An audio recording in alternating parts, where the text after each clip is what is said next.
সন্ধ্যার মুখে আমি আমার হবু বর বিয়ের শপিং করে বাড়ি ফিরছিলাম। নিঝুম গলি, কেউ কোথাও নেই। হঠাৎ কয়েকজন ছেলে আমাদের সামনে এসে দাঁড়ায়। চিনতে বাকি রইল না ওরা কারা আর ওরা কি চায়। হঠাৎ যা হলো আমাদের সাথে, সেটার জন্য আমরা প্রস্তুত ছিলাম না। আমি আশা করিনি এমনটা হতে পারে। আমার নাম সুচি খন্দকার, মোহাম্মদ হাসান খন্দকারের একমাত্র মেয়ে। মা ছোটবেলায় মারা যায়। বড় ফুপি আমাকে কোলে পিঠে করে মানুষ করেন। বড় ফুপির বিয়ের 6 বছর পর ওনার স্বামী মারা যায় টিবি রোগে আক্রান্ত হয়ে। ওনার কোনো ছেলে মেয়ে নেই। তারপর বাবা জোর করে আমাদের বাড়িতে নিয়ে আসেন। বড় ফুপি আমাকে নিজের মেয়ের মতো ভালোবাসেন, আর বাবা আমাকে চোখে হারায়। শুধু আমার জন্য দ্বিতীয় বিয়ে করেননি। ফুপি অনেকবার বলেছিল, কিন্তু বাবা রাজি হননি। আমি ক্লাস 6-এ পড়ি। স্কুলে আমার একটাই বেস্ট ফ্রেন্ড, সে হলো রাজু। সে ছোট থেকে আমরা একসাথে বড় হয়েছি।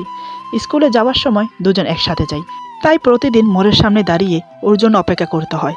আজও তাই করছি, কিন্তু ওর আসার নামই নেই। এত দেরি হচ্ছে কেন? ওইদিকে রাজু স্কুল ড্রেস পরে মায়ের কাছে গিয়ে দাঁড়ায়। মা বলে, "কি রে, তুই রেডি হয়ে গেছিস?" রাজু বলে, "হ্যাঁ, আমাকে আজকে 5 টাকা দেবে মা?"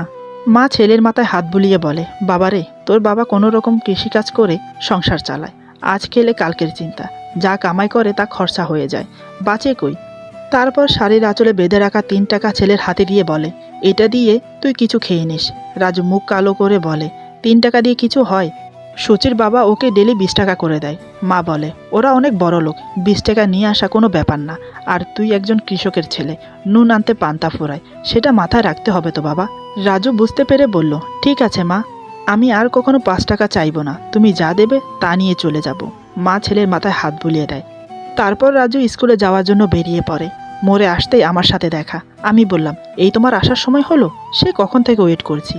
রাজু বলে, একটু দেরি হয়ে গেল, এখন তাড়াতাড়ি চলো, তা না হলে ক্লাস শুরু হয়ে যাবে। এই বলে দুজন স্কুলের দিকে রওনা দিলাম।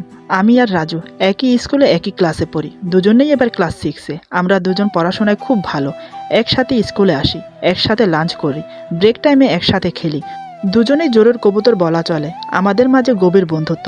প্রায় সময় বিকেলে আমি রাজুদের বাড়িতে যাই। রাজুও মাঝে মাঝে আমাদের বাড়িতে আসে। তবে আমাদের ফ্যামিলি এই নিয়ে কোনো বাধা সৃষ্টি করেনি। স্কুলে আমাদের সাথে রাজীব নামের একটা ছেলে পড়ে। তার বাবা এই এলাকার চেয়ারম্যান। ছেলে হিসেবে মোটেও ভালো না রাজীব। স্কুলে প্রায় সময় ছেলেদের সাথে ঝামেলা করে, মেয়েদেরকে চুল টেনে দেয়, মারে। ছোট বয়সে এমন, বড় হলে কেমন হবে আল্লাহ জানে। বেশিরভাগ আমার পিছনে পড়ে থাকতো, আমার সাথে খেলতে চাইতো, আমার বন্ধু হতে চায়, কিন্তু আমি পাত্তা দেই না। আমি জানি ও খারাপ ছেলে।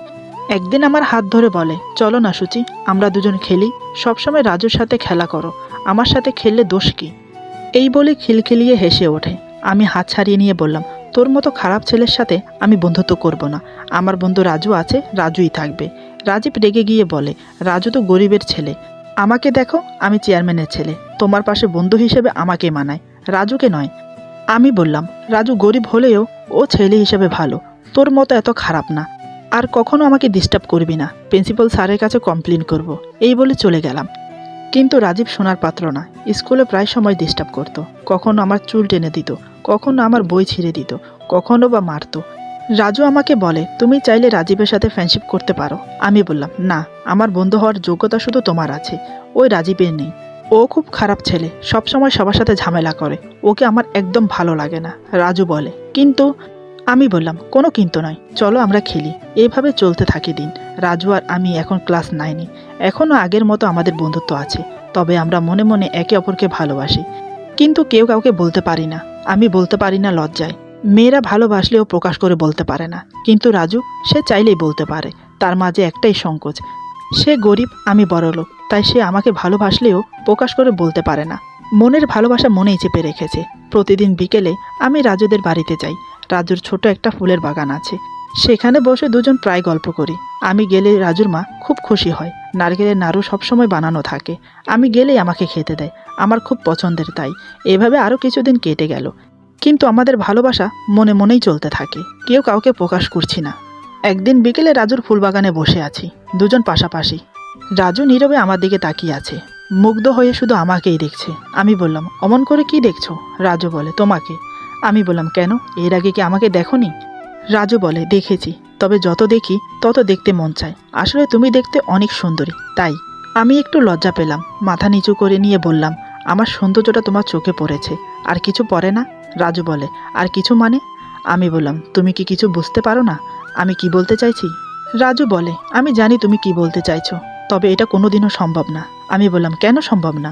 রাজু বলে, সুচি, তুমি কেন বুঝতে চাইছো না? আমি একজন কৃষকের ছেলে, ব্রাহ্মণ হয়ে চাঁদে হাত বাড়াতে পারি না। আমি বললাম, আমি জানি তুমি আমাকে ভালোবাসো, আমি অনুভব করতে পারি তোমার ভালোবাসা। আমি তোমার কাছে আসলেই বুঝতে পারি তোমার ভালোবাসা আমাকে জানান দেয়, কানে কানে বলে যায়, সুচি, রাজু তোমাকে ভালোবাসে, কিন্তু তুমি কেন প্রকাশ করতে চাইছো না? রাজু বলে, কি করে করব বলো? তোমার আর আমার মাঝে অনেক বড় দেয়াল। কোথায় তুমি, কোথায় আমি? তোমার বাবা কোনোদিনও আমাদের ভালোবাসা মেনে নেবে না। সুচি, কিছু কিছু ভালোবাসা আছে, সেটা না প্রকাশ করাই ভালো। তাই আমাকে তুমি ভুল বোঝো না। আমার খুব রাগ হলো, কি করে ভুলে যাব? আমিও যে ওকে ভালোবাসি। মনের ভেতর তিলে তিলে গড়ে ওঠা ভালোবাসা ভুলে যাওয়া এত সহজ না। আমি বললাম, তুমি যত সহজে বলছো ততটা সহজ না ভুলে যাওয়া। তুমি আমাকে ভুলতে না পারলেও নিজের মনকে বেঁধে রাখতে পারবে, কিন্তু আমি পারবো না। আমার ভালোবাসা এত সহজে ভোলার নয়। রাজু বলে, বোঝার চেষ্টা করো, পরে আরও সমস্যা বাড়বে। আমি বললাম, পরেরটা পরে দেখা যাবে, বর্তমানটা বলো। রাজু মাথা নিচু করে বলল, না সুচি, জেনে শুনে আগুনে হাত বাড়াতে চাই না, আমাকে তুমি মাফ করো। আমি বললাম, তুমি একটা কাপুরুষ, ভালোবাসো অথচ প্রকাশ করতে পারছো না। একটা কথা কান খুলে শুনে রাখো, তুমি যদি আমাকে ভালো না বাসো, তাহলে কিন্তু আমি নাওয়া খাওয়া সব ছেড়ে দেব। যতক্ষণ পর্যন্ত না তোমার মুখ থেকে ভালোবাসি কথাটা শুনবো, তোমার সাথে দেখাও করব না। এই বলে চলে এলাম। পিছন থেকে রাজু অনেক ডেকেছে আমাকে। আমি জানি রাজু আমাকে না দেখে এমনকি কথা না বলেও থাকতে পারবে না, ও আসবেই আসবে। রাজুদের বাড়ি থেকে এসেছি আজ 4 দিন হলো। এই 4 দিন আমি স্কুলে যাইনি, রাজুদের বাড়িতেও যাইনি, নাওয়া খাওয়া সব বন্ধ। সেদিন আসার সময় বৃষ্টিতে খুব ভিজেছি, তাই সর্দি কাশি হয়েছে আমার। বিছানায় পড়ে আছি আজ 4 দিন। ওইদিকে রাজু ব্যাকুল হয়ে আছে আমার জন্য। এই 4 দিন আমাকে দেখেনি, ওর খুব দুশ্চিন্তা হচ্ছে আমাকে নিয়ে। থাকতে না পেরে বিকেলের দিকে আমাদের বাড়িতে আসে। ফুপি আম্মাকে জিজ্ঞেস করে আমি কোথায়। ফুপি আম্মা বলে, ওই দিন তোদের বাড়ি থেকে আসার সময় বৃষ্টিতে ভিজেছে। আজ 4 দিন সর্দি জ্বর, বিছানা থেকে উঠতে পারছে না, নাওয়া খাওয়া একদম ছেড়ে দিয়েছে। তুই একটু দেখ না বাবা, কিছু খাওয়াতে পারিস কি না? ফুপির মুখে এই কথা শুনে রাজু খুব কষ্ট পেল মনে। কিছু না বলে সোজা আমার রুমে চলে আসে। আমি চোখ বন্ধ করে শুয়েছিলাম। আমার মাথায় হাত রাখতেই আমি চোখ খুলে দেখি রাজু। আমি মুখ অন্যদিকে ফিরিয়ে বললাম, কেন এসেছো? রাজু বলে, রাগ করে আছো? আমি বললাম, তোমাকে বলবো কেন? রাজু বলে, আমার উপর রাগ করে শরীরের একই হাল করেছো কেন? আমি বললাম, সব কিছু জেনে শুনেও না জানার ভান করছো কেন? রাজু বলে, আমি তোমাকে ভালো না বাসলে তুমি এমন করবে? আমি বললাম, তোমার ভালোবাসা না পেলে নিজেকে শেষ করে দেব। রাজু আমার মুখ চেপে ধরে বলে, ছি, অলক্ষণে কথা বলতে নেই, এখন ওঠো, খাবে। আমি বললাম, খাবো না, আগে বলো তুমি আমাকে ভালোবাসো। এমন সময় ফুপি আম্মা আমার জন্য খাবার নিয়ে আসে। খাবারগুলো রেখে তিনি চলে যান। রাজু বলে, এই তো খাবার চলে এসেছে, ওটো খেয়ে নেবে। আমি বললাম, আমি খাবো না। আমার অভিমান দেখে রাজু মুচকি হেসে বলে, ভালোবেসে যদি খাইয়ে দিই তাহলেও খাবে না? আমি বললাম, ভালোবেসে খাইয়ে দেবে, ভালো তো আর বাসবে না। রাজু বলে, ভালোবাসি তোমাকে, সত্যি ভালোবাসি।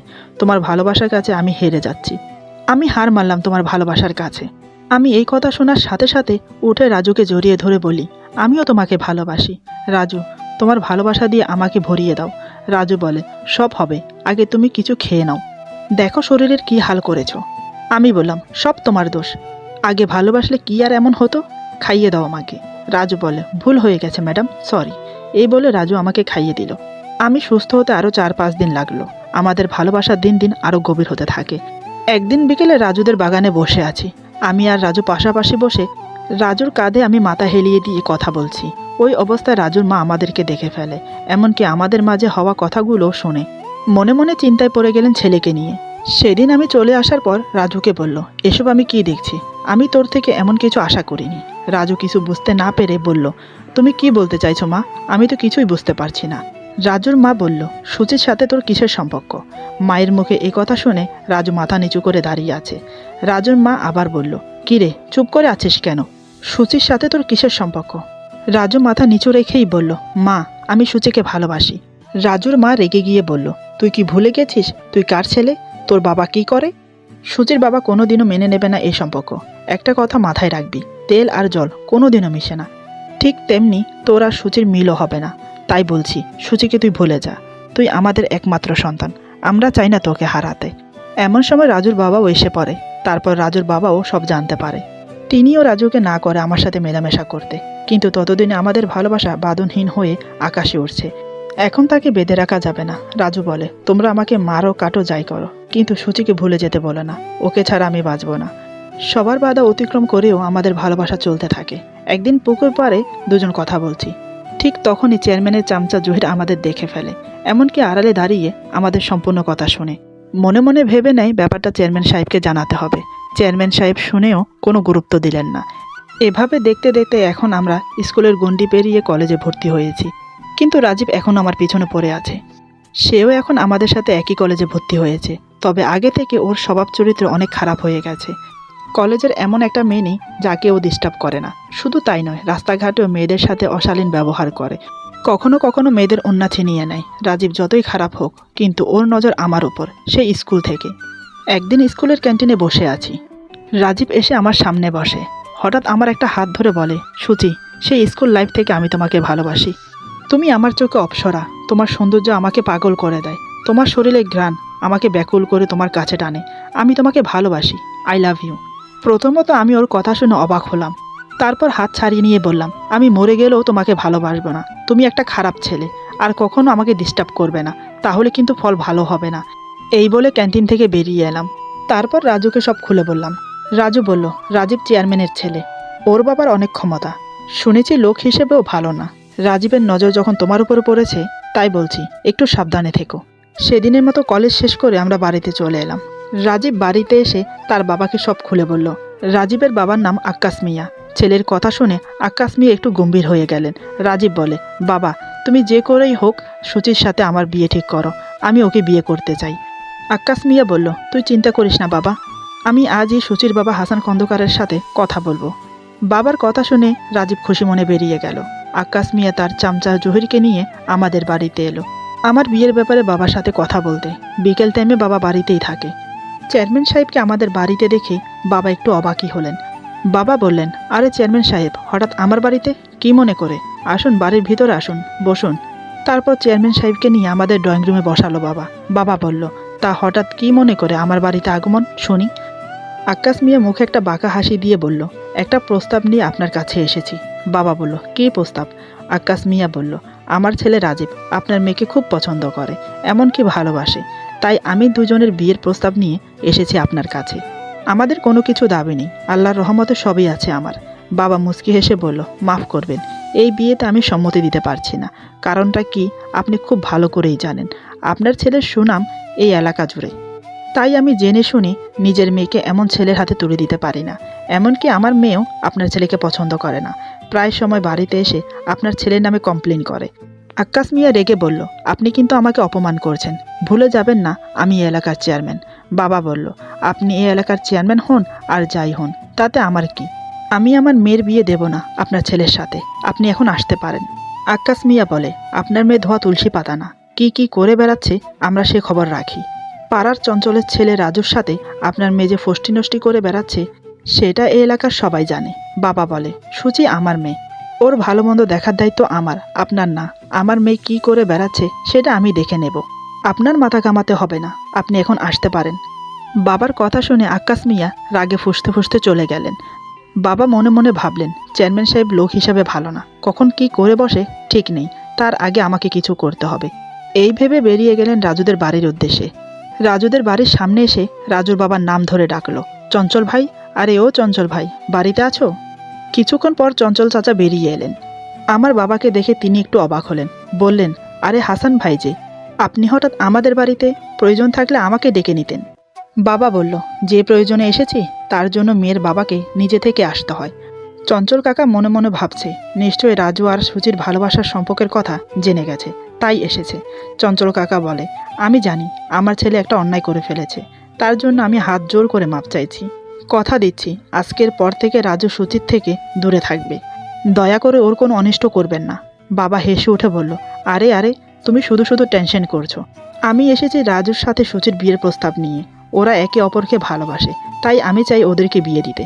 চঞ্চল কাকা বাবার কথা শুনে অবাক হয়ে তাকিয়ে আছে, নিজের কানকে বিশ্বাস করাতে পারছে না। এত বড় লোক হয়েও এতটুকু অহংকার নেই, সত্যি মানুষ চেনা বড় দায়। বাবা বলল, আমাকে এভাবে দাঁড় করিয়ে রাখবে? এখন তোমার বেয়াই হতে যাচ্ছি, ঘরে নিয়ে বসাবে না? এই কথা বলে হেসে উঠল। চঞ্চল কাকা বলল, এটা হয় না ভাই, আমরা গরিব, সুজি মাকে এনে কোথায় রাখবো? আমার ঘরে বউ হয়ে আসলে সারা জীবন কষ্ট করতে হবে, এটা সম্ভব না ভাই। বাবা চঞ্চল কাকার হাত ধরে বলল, তুমি শুধু শুধু চিন্তা করছো। আমার বিষয় সম্পত্তি টাকা পয়সা সবই তো সুচির। আমি সব কিছু ওদের দুজনের নামে লিখে দেব। তুমি আর অমত করো না, রাজি হয়ে যাও। চঞ্চল কাকা বলল, কিন্তু। বাবা বলল, কোনো কিন্তু নয়, আগামী শুক্রবার ওদের বিয়ে, যা আয়োজন করার আমি করব। কারণ চেয়ারম্যানের ছেলের নজর পড়েছে সুচির উপর। কখন কি অঘটন ঘটে যায় বলা যায় না, তাই বিয়েটা যত তাড়াতাড়ি হবে ততই মঙ্গল। সেদিনের মতো কথা বলে বাবা চলে এলো। আড়ালে থেকে রাজু সব শুনেছিল। সে মনে মনে খুব খুশি, তার মনের মানুষকে নিজের করে পাবে বলে। এ ব্যাপারে আমি কিছুই জানি না, তবে চেয়ারম্যান যে বিয়ের প্রস্তাব নিয়ে এসেছিল তা আমি জানি। পরের দিন বিকেলে রাজু আমাদের বাড়িতে আসে আমার সাথে দেখা করতে। দেখে আমি মুখ গোমরা করে বসে আছি বারান্দায়। রাজু আমার পাশে বসতে বসতে বলল, কি হলো, মুখ গোমরা করে বসে আছো কেন? আমি সব কথা খুলে বললাম। রাজু মনে মনে ভাবছে আর হাসছে। নিশ্চয়ই সুচি এখনও জানে না ওর আর আমার বিয়ের কথা পাকা হয়েছে। ওকে একটু রাগানো যাক। রাজু বলে, ভালোই তো, তোমার সাথে ভালো মানাবে রাজীবকে। তুমিও বড় লোক, রাজীবও বড় লোক, বেশ ফাটাফাটি মানাবে। তা তুমি মুখ ভার করে বসে আছো কেন? তোমার তো খুশি হওয়া উচিত। আমি রেগে গিয়ে বললাম, ফালতু কথা কম বলো, আমি তোমাকে ভালোবাসি। বিয়ে করলে তোমাকে করব, তা না হলে নিজেকে শেষ করে ফেলবো। আমার মুখে এই কথা শুনে রাজু আমাকে জড়িয়ে ধরে বলে, তুমি নিজেকে শেষ করে দিলে আমার কি হবে? আমি কাকে নিয়ে বাঁচবো? অনেকদিন হলো তুমি আমাকে কিস করো না, আজকে একটা কিস দাও না প্লিজ। আমি ওকে ছেড়ে দিয়ে বললাম, আমি আছি আমার জ্বালায় আর উনি আছে কিস নিয়ে। আচ্ছা, তোমার কি কোনো টেনশন হচ্ছে না? রাজু বলে, বারে কিসের টেনশন? আমি জানি তুমি আমাকে ছাড়া অন্য কাউকে বিয়ে করবে না। আমি বললাম, পরে যদি বাধ্য হয়ে বিয়ে দিয়ে দেয় তখন তুমি কি করবে? রাজু বলে, তখন আর কি, আমি কবজি ডুবিয়ে বিয়ের দাওয়াত খেয়ে তোমাকে আশীর্বাদ দেব, চলবে তো? আমি আর রাগ সামালতে পারলাম না, ওর চুল ধরে টানতে শুরু করলাম। রাজু বলে, উফ, লাগছে তো, ভুল হয়ে গেছে, আর বলবো না, ছেড়ে দাও প্লিজ। আমি ছেড়ে দিলাম। রাজু চুল ঠিক করতে করতে বলে, এভাবে কেউ চুল ধরে? ব্যথা পাইনি আমি। আমি বললাম, বেশ করেছি, এভাবে উল্টাপাল্টা কথা বললে আবার ধরবো। রাজু বলে, কি দজ্জাল মেরে বাবা, কোথায় একটু আদর করবে তা না উল্টা মারছে। তোমার জন্য একটা সুখবর নিয়ে এসেছিলাম, কিন্তু এখন আর বলবো না। আমি বললাম, কি সুখবর? রাজু বলে, বলতে পারি, তার আগে আমাকে একটা কিস দাও, তারপর বলবো। বুঝতে পারলাম ও এমনি বলবে না, তাই কপালে একটা কিস করলাম। রাজু বলে, শুধু একটা, আরেকটা দাও না। আমি বললাম, কথাই আছে না, বসতে দিলে শুতে চায়। তুমিও ঠিক সেরকম, একটা কিস দিয়েছি, এখন আরও চাইছো। ঠিক আছে, দেব, আগে বলো সুখবরটা কি? রাজু বলে, বলবো? আমি বললাম, হ্যাঁ বলো। রাজু বলে, কাল রাতে তোমার বাবা আমাদের বাড়িতে গিয়েছিল তোমার আর আমার বিয়ের প্রস্তাব নিয়ে। এমনকি আমাদের বিয়ে ফিক্স হয়ে গেছে আগামী শুক্রবার। এবার বুঝলে সুখবরটা কি? রাজুর মুখে একথা শুনে আমি আত্মহারা হয়ে যাই, নিজের কানকে বিশ্বাস করাতে পারছি না। কোনো কিছু না ভেবেই আমি রাজুকে জড়িয়ে ধরে কিস করতে থাকি। রাজু বলে, আরে হয়েছে হয়েছে, একটা কিস চেয়েছি, এতগুলো না। এখন সব দিয়ে শেষ করে দিলে বাসর রাতে কী দেবে? কিছু তোলা রাখো বাসর রাতের জন্য। আমি বললাম, সারা জীবন দিলেও শেষ হবে না, এতগুলো কিস জমিয়ে রেখেছি তোমার জন্য। রাজু রোমান্টিক সুরে বলে, শুধু কিস, আর কিছু রাখোনি? আমি বললাম, সব পাবে, আমি যে তোমার, এই বলে একে অপরকে জড়িয়ে ধরি। এখন শুধু অপেক্ষা আগামী শুক্রবারের জন্য। ওইদিকে রাজীব খবর পায় আমাদের বিয়ে হবে আগামী শুক্রবারে। সে এ বিয়ে কোনোভাবেই হতে দেবে না, যে করেই হোক রাজুকে আমার জীবন থেকে সরিয়ে দেবে। সে অনুযায়ী পাহারা দিতে থাকে। একদিন সন্ধ্যার সময় বিয়ের শপিং করে আমরা দুজন ফিরছিলাম। হঠাৎ দলবল নিয়ে রাজীব আমাদের সামনে এসে দাঁড়ায়। আমি রাজীবকে দেখে রাজুর পিছনে গিয়ে দাঁড়াই। ওদের মাঝে কথা কাটাকাটি শুরু হলো। আমি বারণ করা সত্ত্বেও কেউ শুনছে না। এক সময় সেটা মারামারি পর্যায়ে এসে দাঁড়ায়। হঠাৎ রাজীব পকেট থেকে পিস্তল বের করে রাজুকে গুলি করে। গুলিটা বুকের উপরের সাইডে লাগে, সাথে সাথে রাজু অজ্ঞান হয়ে যায়। রাজীব দলবল নিয়ে পালিয়ে যায়। আমার চিৎকারে এমনকি গুলির শব্দে আশেপাশে লোক বেরিয়ে আসে। তারপর রাজুকে ধরাধরি করে হসপিটালে নিয়ে যায়। ভাগ্যিস সময় মতো হসপিটালে পৌঁছতে পেরেছি, তা না হলে রাজুকে বাঁচানো যেত না। রাজু এখন আইসিইউতে। ডাক্তার বলে, ভাগ্য ভালো, গুলিটা উপরে লেগেছে, তা না হলে রোগীকে বাঁচানো যেত না। কিছুক্ষণ পর রাজুর জ্ঞান ফেরে। সবার আগে আমি গেলাম, গিয়ে ওর বুকের উপর ঝাঁপিয়ে পড়ে কান্নায় ভেঙে পড়লাম। রাজু বলে, আরে পাগলি, এভাবে কেউ কান্না করে? আমি ঠিক আছে। আমি বললাম, যদি তোমার কিছু হয়ে যেত তাহলে আমার কি হতো? রাজু বলে, তোমার ভালোবাসায় জোর আছে, তাই তো ফিরে এসেছি। এভাবে কান্না করো না, তোমার কান্না আমার যে ভালো লাগে না। এরপর 2 সপ্তাহ হসপিটালে থেকে রাজু সুস্থ হয়ে বাড়ি ফেরে। তারপর ধুমধামের সাথে আমাদের বিয়ে হয়। ওইদিকে গুলি চালানোর অপরাধে রাজীবকে গ্রেপ্তার করে পুলিশ। আজ আমাদের বাসর রাত, দুজনে মুখোমুখি বসে আছি। রাজু আমাকে বলে, সুচি, এভাবে বসিয়ে রাখবে আমাকে? এবার অন্তত ভালোবাসা দাও। আমি বললাম, ন্যাকামো দেখে আর বাঁচি না, তোমারটা তুমি আদায় করে নিতে পারো না? রাজু বলে, তাই বুঝি, ঠিক আছে, তাহলে আর অপেক্ষা কিসের, শুরু করা যাক। এই বলে আমার উপর ঝাঁপিয়ে পড়ে, তারপর আদর করতে থাকে। শুরু হলো আমাদের ভালোবাসার অধ্যায়। টাকা পয়সা দিয়ে ভালোবাসা হয় না, টাকা পয়সা দিয়ে সব কিছু কেনা যায়, কিন্তু ভালোবাসা সেটা কোনো দিনও কেনা যায় না। অনেক মা বাবা আছে যারা ছেলে মেয়েদের ভালোটা সবসময় দেখে, তাদের মতামতে সম্মতি জানায়, তাদের পছন্দ অপছন্দের দাম দেয়। এটাই প্রকৃতির নিয়ম। আজকের গল্প এখানে সমাপ্ত। আশা করি গল্পটি আপনাদের ভালো লাগবে। যদি ভালো লাগে তাহলে লাইক, কমেন্ট এবং সাবস্ক্রাইব করে আমাদের পাশে থাকুন। সবাই ভালো থাকুন। আল্লাহ হাফেজ।